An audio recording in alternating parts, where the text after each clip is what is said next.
Duel Review is brought to you by NexusDigitalComics.com. On today's Duel Review, it's Assassin's Creed 3. I'm RJ. And I'm Nick. Let's get to it.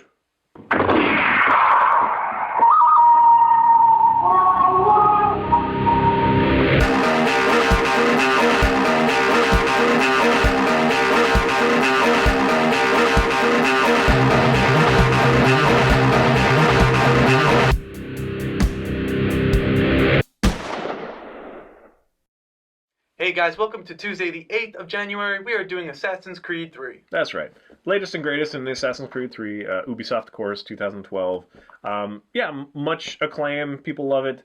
I kind of put off getting it and buying it, playing it for a while, just because I was a huge fan of Assassin's Creed 1 because it was like, ooh, look at this, it can scale almost anything, kind of thing. And I wasn't huge on the story, but it was okay.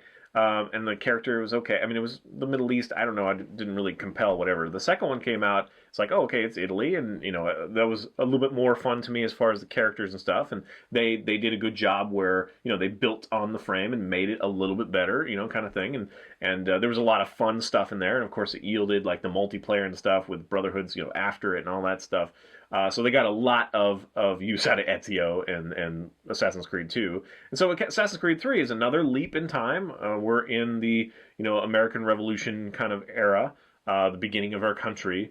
And they have the Native American conflict, which the main character that you mostly play, spoiler alert, I guess, is a Native American kind of, his father was white or Englishman. And so anyway, follow him, he's Connors, and it's very beautiful. They definitely did go the extra mile with the exposition of it. I mean, it's just gorgeous. I love the snow levels where you're running through the snow, and it makes a big indent, and you go slower when it's thicker snow, and I just love that.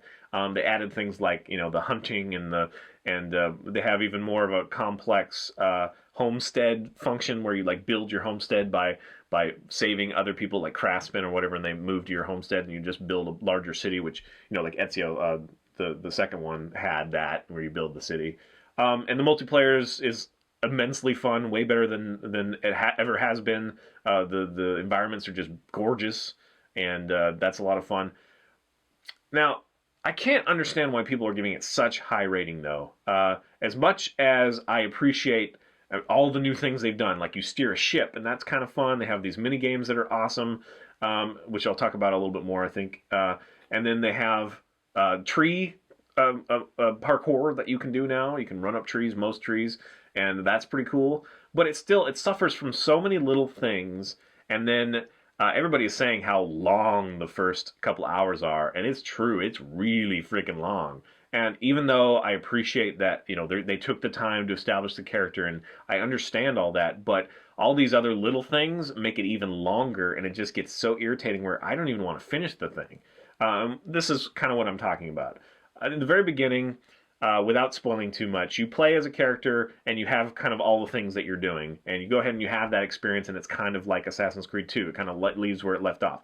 Then you swap characters, and you have to do all this kind of like training now, and then you do like a hunting level, and then you're like growing up, and they're trying to again make you connect with this character and understand the weight of the situation and the different sides and all that. And it does an okay job of that, but all these little things that are really irritating, like say you're trying to go from your homestead to Boston. Well, you have to first either run or fast travel to the edge of your territory. And then when you arrive there, if you fast travel, you're facing the wrong way. So you have to turn around, which if you're not paying attention, you'll start running and it's like, oh crap, and then turn around and run back. It's so irritating. And then you have to go to the next territory and basically do the same thing into Boston. So that's like, even if you're fast traveling and just going as quickly as possible, that's like 3 minutes of nothing between you and Boston. Why can't you just fast travel to Boston? I mean, because it's not adding to the story. There aren't enough of those fun detour moments like in Far Cry where you see a tiger hunting, stalking the pirates or something. There isn't any of that. I mean, yes, you'll see a beaver or something and you'll be like, oh, I want to go murder that beaver. So you go murder it, and then it's like, okay, now what? You can call your horse, of course, which I guess is of course, which I guess is nice because you don't have to wait too long. But often I find that running is faster than the stupid horse, because the horse gets hung up on things all the time. It's slower to steer. and it gets tired. So it's so irritating to me that I have to spend all my time negotiating these stupid little snags. And then there's things like some of the rocks are not scalable. Like some of them are amazing. Like you can't see. Like it used to be that you could see the geometry was out, so you knew you could climb that. Now it's not like that at all. You never know sometimes, like what you can climb, and most often you can climb everything. But every once in a while there'll be a rock that's, about as high as you are that you apparently can't climb on. You can't jump up on anything, and that's just maddening to me. Plus the trees, it's hard to know which trees you can scale. Those do have little branches lower, so you know which ones you can climb, but when you're running for your life or something, it's hard to know. So there's all these little things. There's a lot of sloppiness as far as the geometry intersecting with other geometry, doing that whole thing, the clipping issue. And you spend a lot of time in load screens. And the only thing that's fun to do is make him do his little pelvis dance move, like you just push the run button just a little bit repeatedly, and he does like, you can see him waking on his butt. So I annoyed both him and my wife with that. So there's a lot of time just waiting or running to nowhere or whatever. The combat is really fun when it works. Sometimes you're in a situation where you're supposed to, get the general or whatever. And instead of having this awesome battle where you like fight everybody and then the general at the end, you're supposed to leave the battle and run after the general and get the general before he runs away. So literally there's like, 10 guys that you could be fighting right now and taking out with your bow and arrow and all that stuff. But no, you're supposed to run and past them and just go take out one guy and then it's over. So there's too many of those instances where that's the case. It's like, what the hell am I doing wrong here? Why do I keep dying? It's like, oh, because he got away. Because all I'm supposed to do is go kill him. I'm not supposed to do anything. And it relies too much on, you don't need stealth, but it's like, oh no, you were supposed to use stealth. Oh, game over, kind of thing. And it's like, oh, come on. Like it's not really apparent that you do that. Plus, the stealth takes a long time. Like I'm a fan of, even like, Dishonored but like Splinter Cell and Hitman, where it does take some time. This takes twice as long. It just takes a long time. And there are a lot of eavesdropping and things like that, which I guess I don't really like. I just, I already know who I need to go assassinate, so why don't I just go assassinate him or, like interrogate him or something? I don't understand why I have to do all these little... So it feels to me like they're padding the game. And again, it is very beautiful. It does do a good job of tying in like colonial history stuff. That's pretty cool. The Tea Party one was kind of lame. Like, it really was like during broad daylight, and I was the only one dressed as an Indian, kind of thing, and it just throwing tea over. That's pretty much all. But, there's like Paul Revere's Ride, which was also kind of annoying, which, you get off and you're like, oh, you're supposed to find the house. Well, you literally have to go to each house and just like see if Revere will be like, oh, that's it, kind of thing. When you can't go to the back door, you have to go to the front door. You can't go to the window or whatever. So that's really annoying. But they have, other cool stuff like, the founding of our nation and the first battles against the Redcoats. And if you ever want to play as Desmond, which is the real life assassin, Desmond Miles. You get to do that in this game. So that's cool. You finally get more of his story. And so overall, it is a very good game, but it's just very slow in parts, and there's a lot of broken little things that just annoy the crap out of me. So while I haven't finished it, I wouldn't give it an 8. I would give it like a 6 or a 7 for trying. Like, it is beautiful. It's so hard to give a AAA game like this a lower score, but there's just so much waiting. I do love the minigames. The minigames are awesome. I talked about, let's see, Morris is like this Roman game where it's kind of like tic-tac-toe, they say, and you're just trying to get 3 in a row or to make sure that the opponent can't move, so you like block them off. That's fun, but it's not as fun as this other one, and I always forget the name. Some weird name. Fanorana? Where's that at? Fanorana. I don't know, but that one's awesome because it's like it's kind of like a checkerboard, and whatever you move towards or away from, you will get if it's like next to you, and so it's very complex. And the only problem is that the AI gets so good that it becomes a frustration instead of a fun little game. Like I won the first time on the ship. Like if you play on the ship, I think that guy's an idiot, so you can win a bunch of times. But once you get to your homestead and you play against your black friend, he is so good at it that he just bam, bam, bam. It's like, hey, I got 10 at once.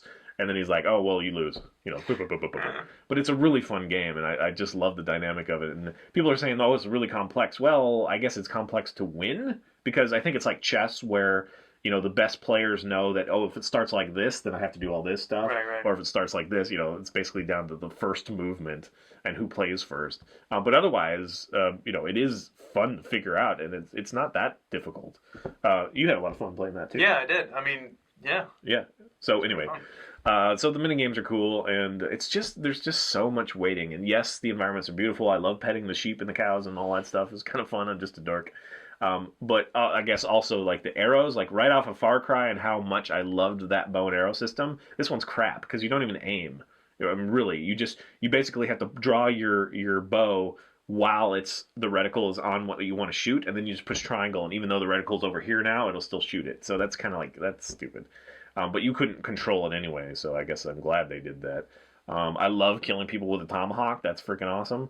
And I love when they have the two, I think they did this in Brotherhood, where you have two people, if you parry them at the same time, then you do this fun little cinematic where you kill both of them, or you trick them into shooting each other or something like that. That's a lot of fun.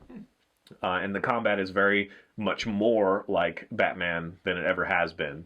And so it's really enjoyable. It's just these moments in between where you're just like running from point to point, and it's just not different enough.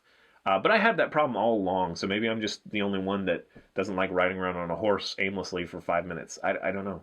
I mean, I guess there is an aim. I enjoyed aimlessly riding my horse in Skyrim.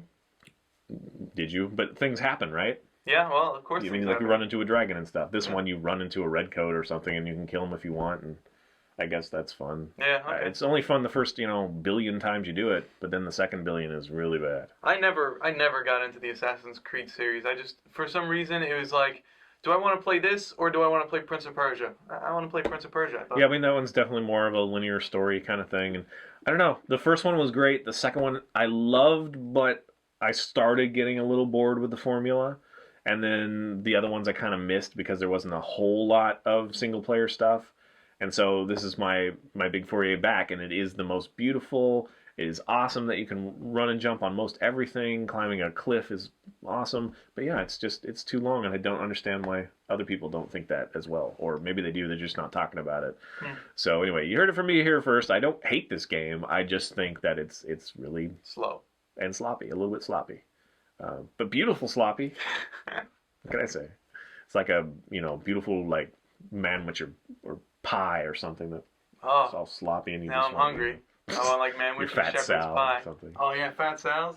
Can't wait till I go back to East Coast. All right, guys. Well, if you're hesitant, then maybe you want to take another look at it, and maybe you want to pass this one. I don't know. Yeah. Otherwise, it is a great game. You'll get hours of enjoyment. Just got to make it through the first like 4 or 5 hours, which are really boring. But it does end up kind of adding to the story at the end. So, all right, guys. Thanks for watching. Please subscribe to our YouTube channel and check out our great playlists. Game Lab's been a lot of fun. Yes, it has. And please leave comments. We love comments. And you can help support us by buying our wares at spiderwolf.com. That's right. T-shirts, art prints, card games, short stories, and more. See you later. Oh, finally. Jeez, you had like 3 in a row. I was starting to get worried. You're getting close to 20. Next time, we take a look at Smash Up the game. There's nothing more maddening than that little button that says OK on your computer. It's so freaking annoying. Because it's like, your program just crashed. You might have lost everything. Okay? Like, no, it's not okay. You can't run the software on this computer. You'll have to buy another $3,000 computer, okay? Fuck you. It does get my blood boiling. It's almost as annoying as that little paperclip in Microsoft Office. Wow, that was like... That's freaking annoying. Circa 1997. What are you talking about? It's still there. They still have that? Yeah. Wow. It's really annoying. What was his name? Clippy? I don't know. Little bastard. How am I like Baby Huey? Well, okay, Lenny. How am I like Lenny? I'm tying it in. I don't try and cut Because, it. man, every time you need to be gentle, you're like, is this gentle enough? You're totally like that, man. I am so not like that. When you're like looking at paper, you wrinkle it all up. And it's crazy. You are like that, man. I don't think Your hands are just, they're just so tightly strung or something. You're just like, here, would you like Dude, this? You broke it. You like seriously broke I it. know, that's what you do. You might want to fix it. You're not gentle, that's all I'm saying. I can be gentle. I have the capacity. Never seen it. I've known you how long, and I've never seen you be gentle. With what? With lots of stuff, like packing and moving all our stuff, you're not gentle. Well, okay, yes, I agree with that, but only because you get the job done. You get. I've never had to be like delicate or something. I used to make surgical instruments. I had to be gentle there. What, like running a stamp? No. There was a wheel, and you had to kind of just carefully. You want me to tell you all about it? Essentially, it's a giant sanding wheel, and you have the metal, and then you have to kind of very lightly touch it and shape it. So, granted, I'm out of practice. I haven't done that in years. Yeah, but that's slight movement. That's not gentle, because I'm sure you had to hold on to that fucking thing like really hard. Well, no, but yes. I guess that's an accurate statement. It wasn't all about how gently I push it into that. Point me. Whatever. Really? You've never run into that before? People complaining about how ungentle you are? No, never. You like crush everything. It's ridiculous. You are the Hulk. You are the Hulk, man. That's why I call you the Hulk all the time. Well, thank you, but Nick Smash. I don't. Boy, he's so sensitive for a Hulk. Okay, let's just do the thing here. Alright.